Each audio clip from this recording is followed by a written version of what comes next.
नमस्कार। आज हम लोग पढ़ने वाले हैं मैथिली शरण गुप्त जी द्वारा रचित मनुष्यता। यह कविता मैथिली शरण गुप्त जी की मानव धर्म को समर्पित है। इस कविता में मनुष्य के लिए ही जीवित है, इसका भाव प्रकट किया गया है।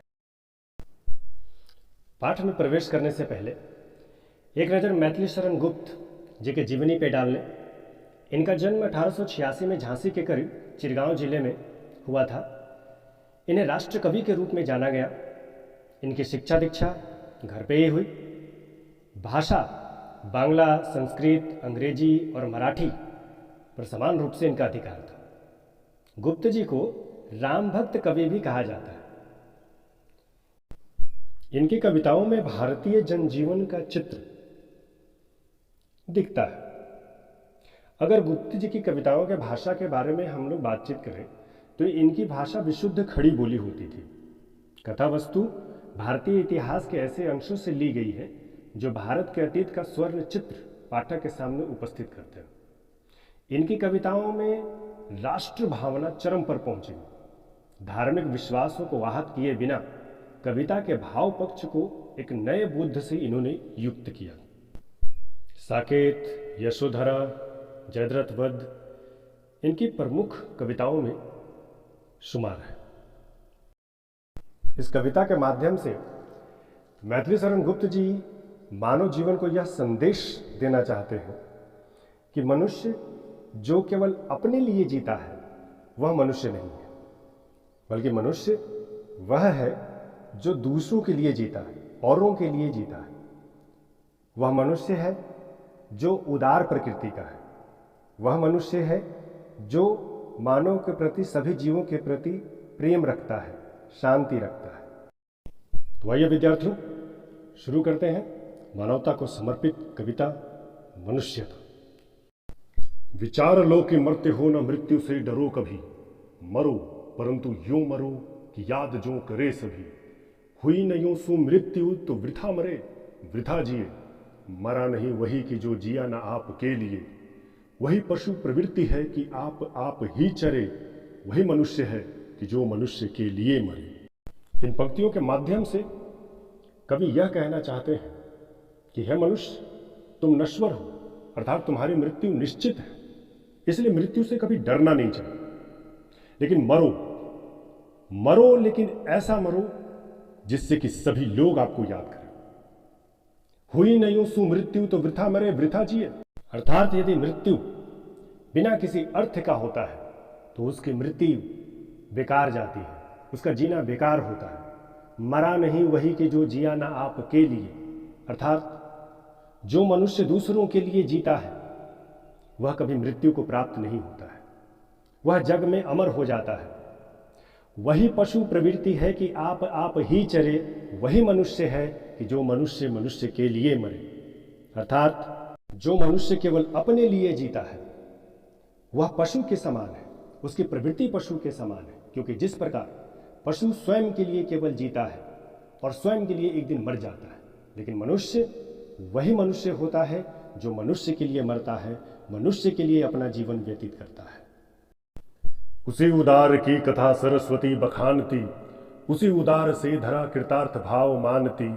उसी उदार की सदा सजीव कीर्ति कूजती, तथा उसी उदार की समस्त सृष्टि पूजती।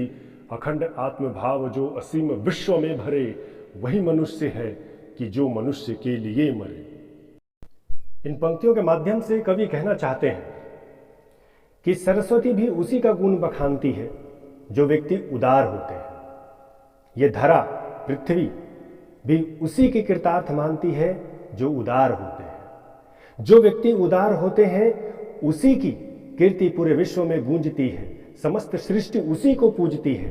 अखंड आत्मभाव जो असीम विश्व में भरे, वही मनुष्य है जो मनुष्य के लिए मरे, अर्थात जो आत्म भावना पूरे विश्व में भरती है वही मनुष्य है जो मनुष्य के लिए मरता है, वही मनुष्य है जो मनुष्य के लिए मरता है। शुद्धार्थ रंति देव ने दिया करस्त थाल भी, तथा दधीची ने दिया परार्थ अस्थि जाल भी। उसी नर क्षितिज ने स्वमांस दान भी किया, सहर्ष वीर कर ने शरीर चर्म भी दिया। अनित्य देह के लिए अनादि जीव क्या डरे, वही मनुष्य है जो मनुष्य के लिए मरे। इन पंक्तियों के माध्यम से कवि ने पृथ्वी पे जन्मे महादान वीरों का गुणगान किया है। जैसे शुद्धार्थ रंति देव ने दिया करस्त थाल भी, अर्थात स्वयं भूख से व्याकुल राजा रंति देव ने अपना भोजन का थाली किसी दूसरे को दान कर दिया।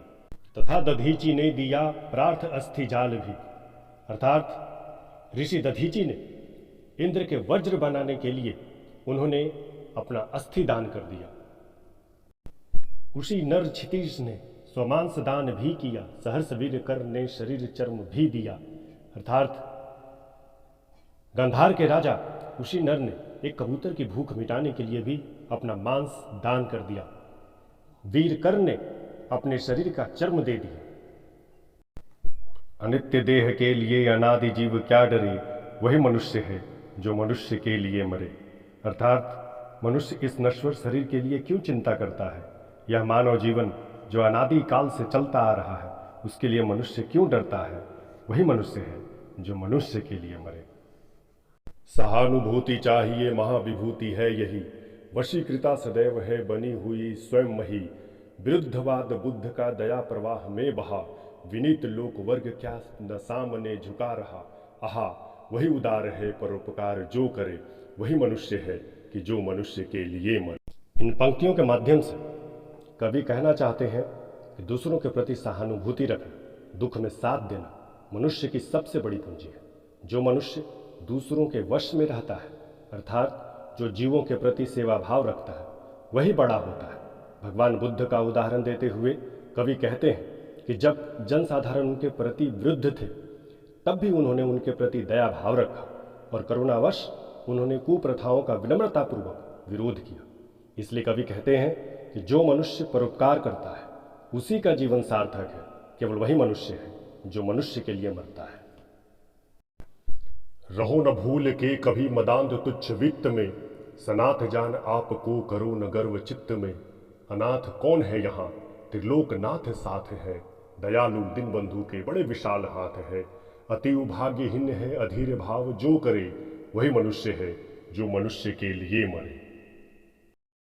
इन पंक्तियों में एक और अहंकारी व्यक्ति के लिए संदेश है, तो दूसरी ओर बेसहारों के लिए आस है। कवि कहते हैं कि तुच्छ धन वैभव पर हमें कभी भी घमंड नहीं करना चाहिए, और जो व्यक्ति स्वयं को असहाय बेसहारा समझते हैं, उनके साथ ईश्वर है। इसलिए स्वयं को भाग्यहीन समझकर अधीर नहीं होना चाहिए। वही मनुष्य है जो मनुष्य के लिए मरता है, वही मनुष्य है जो मनुष्य के लिए मरता है। अनंत अंतरिक्ष में अनंत देव हैं खड़े, समक्ष ही स्वबाहु जो बढ़ा रहे बड़े बड़े। परस्परावलंब से उठो तथा बढ़ो सभी, अभी अमर्त्य अंक में अपंक हो चढ़ो सभी।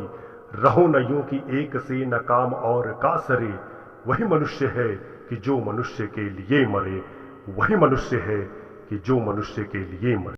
यहाँ मैथिली शरण गुप्त जी ने ब्रह्मांड के निर्माता और मानव जीव के संबंध का बखान किया है।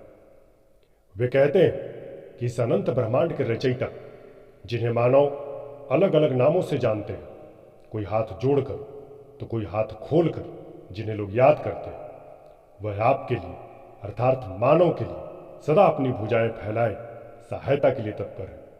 तो तुम क्यों पीछे हो? उठो मनुष्य, मनुष्य की सहायता करो और आगे बढ़ो। ऐसा जीवन यापन करो कि सबका काम सधे, क्योंकि उसी मनुष्य का जीवन सार्थक है जो दूसरे के लिए जीवन जी कर मरता है। मनुष्य मात्र बंधु है यही बड़ा विवेक है, पुराण पुरुष स्वयंभू पिता प्रसिद्ध एक है। फलानुसार कर्म के अवश्य ब्रह्म भेद हैं, परंतु अंतरैक्य में प्रमाण भूत वेद हैं।